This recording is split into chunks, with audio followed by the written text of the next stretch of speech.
దేవుడు నీవు పడుతున్నటువంటి బాధను దేవుడు చూచి ఉన్నాడు. నువ్వు పోవచ్చున్నటువంటి సంఘర్షణ ఆయన గ్రహించి ఉన్నాడు. నేను ప్రార్థన చేసినప్పుడు పరిశుద్ధాత్మ దేవుడు ఒక విషయాన్ని తెలియచేశాడు. మీ సమస్యలు పరిష్కారం చేయడం కోసం, మీ సంకటాల్లో కార్యం చేయడం కోసం పరిశుద్ధాత్మ దేవుడు తెలిసే విషయం ఏంటంటే, ఈ సెప్టెంబర్ 14వ తారీఖు నాడు నీకు ఒక అద్భుతాన్ని జరిగిస్తానని పరిశుద్ధాత్మ దేవుడు సెలవిస్తున్నాడు. నమ్ముచున్న వాళ్ళు గట్టిగా రిసీవ్ చెప్పండి. ఈ సెప్టెంబర్ 14వ తారీఖు ఆదివారం వస్తుందండి. ఈ ఆదివారం నాడు ఎవరైతే బేతల్ డబర్ చర్చ్లో సికింద్రాబాద్ బేతల్ డబర్ చర్చ్లో కూడుకొని ప్రభుని ఆరాధిస్తారో వారందరి విషయంలో ఒక అద్భుతాన్ని కనపరుస్తాను, ఒక కార్యాన్ని జరిగిస్తాను, ఒక మేలును జరిగిస్తానని పరిశుద్ధాత్మ దేవుడు సెలవిస్తున్నాడు. నమ్ముచున్న వాళ్ళు గట్టిగా రిసీవ్ చెప్పండి. నువ్వు కష్టంలో ఉన్నావా? అయితే నీ కష్టం తీరబోతుంది. నువ్వు అప్పుల్లో ఉన్నావా? అయితే నీ అప్పులు తీరబోతున్నాయి. నువ్వు పాప శోధనలో ఉన్నావా? దాన్ని జయించబోతున్నావు. కుటుంబంలో సంఘర్షణతో జీవిస్తున్నావా? అయితే దాంట్లో నుంచి బయటికి రాబోతున్నావు. ఇంకా అనేక సాతాను చెదవ శక్తులను వెంటాడుతున్నాయా? అయితే వాటిలో నుంచి పరిశుద్ధాత్మ దేవుడు నీకు విడుదల కలుగ చేయబోతున్నాడు.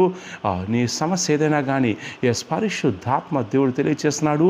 ఈ సెప్టెంబర్ 14వ తారీఖు నాడు అనగా ఆదివారం నాడు ఈ సికింద్రాబాద్లోని బేతల్ డబర్ చర్చిలో ఒక అద్భుతాన్ని నీ కోసం, నీ కుటుంబం కోసం, నీ సమస్యల నుంచి విడిపించడం కోసం పరిశుద్ధాత్మ దేవుడు ఒక అద్భుతాన్ని నీ కోసం సిద్ధపరచుకున్నాడు.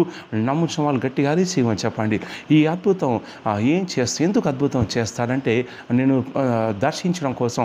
ఈ అపోస్తలుల కార్యం 19వ అధ్యాయము 11వ వచనం చూడండి. మరియు దేవుడు పౌలు చేత విశేషమైన అద్భుతములు చేయించాను.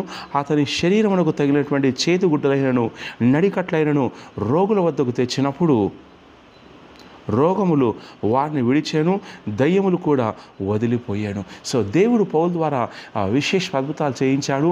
ఏ స్థాయిలంటే ఆయన శరీరాన్ని ముట్టినటువంటి చేతిగుడ్డను తీసుకొచ్చి రోగులు ముట్టినట్లయితే రోగులు వెంటనే స్వస్థపడ్డ, రోగం విడిచిపోయింది. దయ్యం పట్టిన వారికి ఆ గుడ్డను ముట్టించగానే వెంటనే వారికి విడుదల కలిగింది. దేవుడు అద్భుతాలు చేసే దేవుడు, ఆశ్చర్యమైనటువంటి కార్యాలు చేసే దేవుడు, ఊహించని కార్యాలు చేసే దేవుడు. సో నమ్మటం ఇవ్వాలైతే నమ్మవానికి సమస్తం సాధ్యమని పరిశుద్ధాత్మ దేవుడు సెలవిస్తున్నాడు. సో కాబట్టి ఈ సెప్టెంబర్ 14వ తారీఖు ఆదివారం ఉంటుంది. సికింద్రాబాద్ బేతల్ డబర్ చర్చ్లో మొదటి ఆరాధన ఉదయం 9 గంటలకు ఉంటుంది. ఈ రెండవ ఆరాధన సాయంత్రం 5 గంటలకు ఉంటుంది. ఈ రెండు ఆరాధనలు ఎవరైతే విశ్వాసంతో పాల్గొంటున్నారో, ఎవరైతే ప్రభా నేను సికింద్రాబాద్ బేతల్ డబర్ చర్చ్కి వెళ్తున్నాను, నాకు కార్యం జరిగించు ప్రభు, మేలు జరిగించు ప్రభు, అద్భుతం జరిగించు ప్రభు అని ఎవరైతే విశ్వాసంతో వస్తున్నారో వారందరికీ పరిశుద్ధాత్మ దేవుడు ఒక ప్రత్యేకమైన అద్భుతాన్ని జరిగించబోతున్నాడు. నమ్ముచున్న వాళ్ళు గట్టిగా చెప్పండి రిసీవ్ అని. ఈ అద్భుతం ఏం చేస్తుందంటే నీ సమస్యను పరిష్కారం చేస్తుంది. ఇశ్రాయేలు జనాంగం వాళ్ళు ఎర్ర సముద్రం ముందు ఉన్నారు. వెనుక ఫరో సైన్యం ఉంది, రెండు వైపుల కొండలు ఉన్నాయి. అయితే ఎటు వెళ్ళలేని పరిస్థితి, ఇరుక్కున్నట్టుగా ఉంది, ఇక చావు కళ్ళ ముందు ఉన్నట్టుగా ఉంది. అయితే దేవుడు ఎర్ర సముద్రాన్ని చీల్చాడు, దేవుడు కార్యం చేశాడు. ఏదైతే నీకు సమస్యగా ఉందో ఆ సమస్యను దేవుడు చీల్చివేస్తాడు. ఏదైతే నీకు ఆటంకంగా ఉందో ఆటంకాన్ని దేవుడు తొలగిస్తాడు. ఏదైతే నీకు సమస్య ఉందో దాన్ని చీల్చివేసి ఆ సమస్య మధ్యలోనే దేవుడు నీకు పరిష్కారం దయచేస్తాడు. కాబట్టి రండి కుటుంబాలు రండి. మీరు సికింద్రాబాద్, హైదరాబాద్, తెలంగాణలో ఎక్కడున్నా కానీ కుటుంబాలుగా రండి. స్థలము బేతల్ డబర్ చర్చ్, చిలుకల బిల్డింగు, శాంతినగర్ కాలనీ, బాలనగర్ కోళ్ళఫారం bus stop, Yapral, Secunderabad railway station నుంచి 24B 211 బస్సెస్ ఉంటాయి. బాలనగర్ కోళ్ళఫారం బస్ స్టాప్లో దిగండి. గూగుల్ మ్యాప్లో బేతల్ టవర్ చర్చ్ అని టైప్ చేసి లొకేషన్ వస్తుంది. కుటుంబాలుగా రండి, పాల్గొనండి. మీరు విశ్వాసులుగా వచ్చి పాల్గొంటుండగా మీ కుటుంబంలో అనేక అద్భుతాలు జరుగుతాయని ప్రవచిస్తున్నాను. వారిస్యమని చెప్పండి.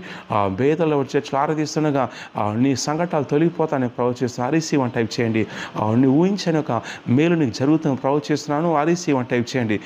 నిన్ను దేవుడు ఉన్నతమైన స్థాయిలో ఉంచాలని ప్రవచిస్తున్నాను. ఆర్ఈసీ అని టైప్ చేయండి. సో కాబట్టి వీరిని షేర్ చేయండి, లైక్ చేయండి, యూట్యూబ్ ఛానల్ సబ్స్క్రైబ్ చేయండి. ఈ వచ్చే ఆదివారం సెప్టెంబర్ 14వ తారీఖు రండి. సిగ్నల్ బేతల్ డబర్ చర్చ్కి ఆరాధనలో పాల్గొనండి. దేవుడు దర్శించబోతున్నాడు. నీకు అద్భుతం జరగబోతుంది. God bless you.